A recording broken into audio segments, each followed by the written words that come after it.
Polisi masih menyelidiki penyebab kematian Timothy yang hingga kini masih menjadi misteri. Kasus ini memantik diskusi publik hingga Menteri HAM Natalius Pigai meminta agar kasus ini dikawal. Begitu pula Mendikti-Saintek Brian Yuliarto yang terus memantau perkembangannya. Kita akan membahasnya bersama ahli psikologi forensik Reza Indragiri. Mas Reza, selamat malam. Selamat malam, Assalamualaikum. Waalaikumsalam warahmatullahi wabarakatuh. Mas Reza, ada perbedaan keterangan antara pihak polisi dan juga kampus. Polisi menyatakan CCTV di lantai 4 gedung FISIP rusak sejak tahun 2023. Namun ternyata pihak kampus bilang bahwa kondisi CCTV normal. Jadi seberapa penting footage CCTV ini untuk menyingkap misteri di balik penyebab kematian mendiang Timothy, Mas Reza? Sudah barang tentu sekiranya pihak-pihak terkait menduga ada indikasi pidana, maka keberadaan alat bukti menjadi mutlak adanya. Salah satu alat bukti yang dibutuhkan adalah misalnya berupa rekaman CCTV.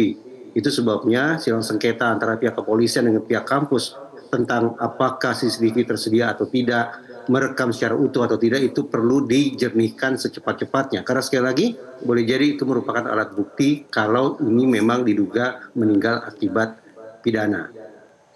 Kalaupun tidak, maka muncul spekulasi bahwa jangan-jangan ini merupakan perbuatan mendiang untuk menghabisi atau mengakhiri hidupnya sendiri, maka dibutuhkan apa yang disebut sebagai otopsi psikologis untuk menelisik tentang sebab musabab mengapa mendiang memilih untuk mengambil keputusan sedemikian rupa. Oke, nah untuk mencari sebab musabab ini, Mas Reza, jadi apa sebenarnya bukti yang bisa dibilang harus dimiliki yang bisa menjadi lead dari penyelidikan polisi untuk mengungkap misteri penyebab kematian, Mas Reza?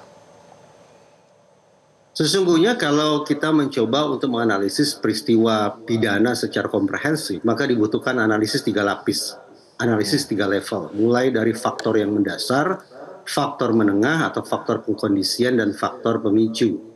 Tadi saya katakan CCTV dibutuhkan, tapi tampaknya CCTV sebatas untuk memberikan informasi tentang faktor pemicu. Sementara faktor pengkondisian dan lebih-lebih faktor mendasar atau faktor mendalam dibutuhkan adanya alat bukti yang jauh lebih kompleks, jauh lebih beragam sifatnya. Itu menurut saya merupakan kunci utama. Jadi pihak kepolisian, karena keluarga mendiang sudah melapor ke polisi, polisi perlu selekasnya menyampaikan temuan walaupun sifatnya sementara, apakah mendiang ini meninggal akibat perbuatan pidana atau meninggal sebagai akibat dari keputusan yang dia ambil sendiri untuk mengakhiri hidupnya. Karena itu yang akan menentukan selanjutnya akan dibawa kemana persoalan ini. Oke, itu juga yang tadi menjadi pertanyaan dari ayah dari mendiang Timothy terkait dengan tidak ada penjelasan terkait dengan kronologi bagaimana sang anak tercinta sampai akhirnya meregang nyawa begitu ya. Mas Reza, tapi seberapa penting sebenarnya informasi tentang percakapan terakhir dari mendiang dengan orang terdekatnya? Percakapan berarti kita bicara tentang perilaku dan proses mental yang melatar belakangi percakapan tersebut. Sudah, kita sekarang masuk ke pembahasan tentang otopsi psikologis. Otopsi psikologis merupakan metode yang harus diakui hingga derajat tertentu masih mengandung unsur spekulatif. Tapi paling tidak ini merupakan kontribusi keilmuan dari disiplin psikologi untuk membantu menyimpulkan apakah seseorang meninggal akibat keputusan yang diambil sendiri atau merupakan akibat perbuatan orang lain. Nah, otopsi psikologis lazimnya dilakukan dengan 2 pendekatan. Pertama dengan melakukan dokumen yang terkait, misalnya riwayat kesehatan mendiang. Kalau tadi saya simak bahwa ayah mendiang menyebut masalah kondisi kesehatan psikologis mendiang semasa hidup, barangkali itu perlu dicek kembali apa sesungguhnya kondisi psikologis, kondisi kesehatan yang pernah diidap oleh mendiang dan seberapa jauh kemungkinannya itu mengalami kekambuhan. Ini sebagai contoh otopsi psikologis yang berbasis pada pengecekan dokumen termasuk riwayat kesehatan. Yang kedua adalah mengecek ke orang-orang di sekitar kehidupan mendiang, termasuk orang-orang yang berada pada momen-momen kritis sebelum mendiang ditemukan dalam kondisi tidak bernyawa. Karena boleh jadi di situ ditemukan adanya kekhasan dalam perilaku, kekhasan dalam kondisi mental mendiang, yang lagi-lagi bisa memberikan indikasi paling tidak kepada kita tentang bagaimana sesungguhnya kondisi batiniah mendiang sebelum masuk dalam sebuah situasi yang sangat menyedihkan, sekaligus harus saya katakan sangat mengerikan itu. Nah, 2 pendekatan itu yang perlu dilakukan, yaitu sekali lagi pengecekan dokumen termasuk riwayat kesehatan. dan pengecekan ke orang-orang di sekitar kehidupan mendiang, termasuk pada momen-momen kritisnya. Oke, terutama dalam momen kritis. Terkait dengan dokumen interaksi dan juga percakapan, Mas Reza, tentu di era saat ini kan tidak harus bertemu secara fisik ya, tapi bisa dilakukan misalnya dengan bertukar pesan begitu, yang diharapkan bisa menjadi lead, petunjuk untuk mengungkap misteri sebelum Timothy ini mengakhiri hidup. Nah, apalagi dalam banyak kasus yang pernah terjadi, korban yang memutuskan mengakhiri hidup, mereka meninggalkan pesan terakhir, itu bisa ditulis, bisa kemudian diabadikan secara digital. Nah, jadi apa yang seharusnya bisa didapatkan oleh pihak kepolisian selanjutnya untuk akhirnya bisa menyatukan puzzle yang sampai saat ini masih belum lengkap ini, Mas Reza? Saya sudah sekian belas tahun lamanya sebetulnya menyampaikan pesan bahwa kendati saya tidak membenarkan atau tidak mendorong dilakukannya aksi mengakhiri hidup sendiri, tetapi saya mengimbau sekiranya tetap ada orang yang memutuskan untuk mengambil jalan yang saya anggap salah, itu tetaplah harus buat pesan terakhir. Pesan atau catatan terakhir itu akan membantu otoritas penegakan hukum untuk menelisik tentang sebab musabab kematian, apakah pidana atau bukan. Catatan terakhir pula yang akan membantu pihak keluarga untuk dapat sesegera mungkin menenangkan batin mereka karena mendapat kepastian tentang sebab musabab kematian orang yang mereka cintai, dan seterusnya dan seterusnya. Nah, itu satu hal tentang pentingnya catatan terakhir. Kalaupun catatan terakhir tidak ada, benar bahwa komunikasi, percakapan, katarsis, luapan batin yang dikemukakan lewat media sosial barangkali hari ini akan memberikan informasi yang lebih kaya ketimbang ketimbang interaksi yang dilakukan secara face to face atau secara lahiriah. Saya teringat ada dua pemanfaatan media sosial dalam konteks orang-orang yang katakanlah memiliki masalah dalam relasi sosialnya.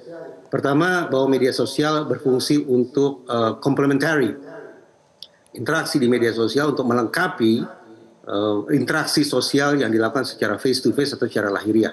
Dan pendekatan yang lain bahwa media sosial dimanfaatkan untuk kepentingan compensatory. Orang-orang yang mengalami kendala untuk berinteraksi sosial secara fisik, secara lahiriah, mencoba mengkompensasikan itu dengan membangun interaksi sosialnya di media sosial. Nah, berbasis pada dua pendekatan ini, maka saya sudah, kalau saya kaitkan dengan otopsi psikologis, bahwa pengecekan dokumen, pengecekan catatan-catatan termasuk di media sosial, boleh jadi merupakan kunci bagi terungkapnya kasus ini secara lebih gamblang. Apakah, sekali lagi, apakah mendiang meninggal akibat dilatar belakangi oleh peristiwa pidana, ataukah merupakan keputusan yang dia ambil sendiri. Oke, karena kalau kita melihat mendiang Timothy ini kan dari jejak yang sudah ditinggalkan, selain juga karakternya yang ceria, meskipun kita tidak bisa menilai seseorang hanya dari permukaan saja, mungkin ada banyak peristiwa yang terjadi di dalam hidupnya. Bahkan sampai sudah ada target ya Mas Reza, sudah menulis sampai semester ke-8, sampai lulus, sampai kemudian nanti bekerja. Artinya kita tidak bisa melihat ada tanda-tanda orang yang akhirnya memutuskan untuk mengakhiri hidup di situ. Di sisi lain juga keluarga korban akhirnya memutuskan untuk mengikhlaskan ya, istilahnya tidak ingin memperpanjang proses hukum. Nah, mengapa desakan publik untuk terus diusut ini penting untuk terus dilanjutkan meskipun ada permintaan dari pihak keluarga untuk menyerahkan handphone misalnya atau menolak otopsi? Mengapa ini penting untuk terus dilanjutkan, Mas Reza?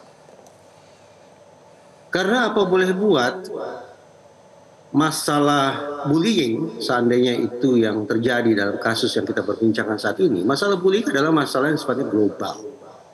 Bahkan saking seriusnya masalah bullying, Perserikatan Bangsa-Bangsa sudah menetapkan bahwa hari Kamis pekan pertama November, berarti tak lama lagi, merupakan hari anti-bullying internasional.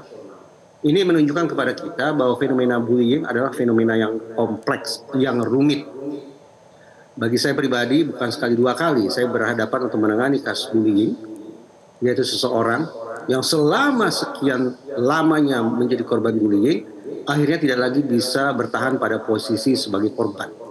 Dia memutuskan kalau tidak melakukan serangan balik terhadap pelaku, sehingga secara ironis seketika korban berada pada di kursi pesakitan sebagai terdakwa, atau korban yang akhirnya tidak bisa menahan diri itu meluapkan kekesalannya sekaligus keputusannya dengan cara mengakhiri hidupnya sendiri. Ini menunjukkan kepada kita bahwa kekerasan spesifik berupa bullying atau perundungan adalah situasi yang sangat sering terlambat untuk kita sikapi atau kita tangani secara tepat. Kita seolah membiarkan korban atau sasaran bullying untuk menderita berkepanjangan. Pertama, mereka menjadi korban pelaku karena terus-menerus dihina-hina, terus-menerus direndahkan dan sebagainya. Ketika korban kemudian mencoba mencari pertolongan, mencari bantuan, sayangnya dia kembali diviktimisasi, dianggap sebagai orang yang lemah, dianggap sebagai orang yang tidak bisa mendewasakan dirinya, dianggap sebagai orang yang tidak mampu beradaptasi dan seterusnya. Nah, pengalaman sebagai korban yang berulang itu yang tadi saya katakan, pada akhirnya bisa berakibat fatal. Kalau tidak berakibat fatal terhadap orang lain, bisa berakibat fatal terhadap diri sendiri. Jadi kita perlu insafi sekaligus akui bersama bahwa saya tandaskan dulu, kita sangat sering terlambat dalam melakukan penyikapan atau penanganan situasi bullying secara tepat. Namun saya harus garis bawahi pula, saya tidak menarik simpulan bahwa pada kasus meninggalnya mendiang Timothy sudah terjadi bullying. Saya tidak berada pada posisi untuk menarik simpulan demikian. Oke, baik. Tapi yang jelas dari kasus ini semoga awareness terkait dengan bullying dan juga kepedulian kita terhadap orang-orang yang berada di sekitar kita juga turut meningkat, dan kita tentunya berharap ya keluarga diberikan ketabahan, dan jika memang masih dibutuhkan keterangannya oleh pihak berwajib, semoga bisa dengan berbesar hati untuk memberikan. Terima kasih Mas Reza Indragiri Amril sudah bergabung bersama Prime Time News. Jelajahi cara baru mendapatkan informasi. Download Metro TV Extend sekarang.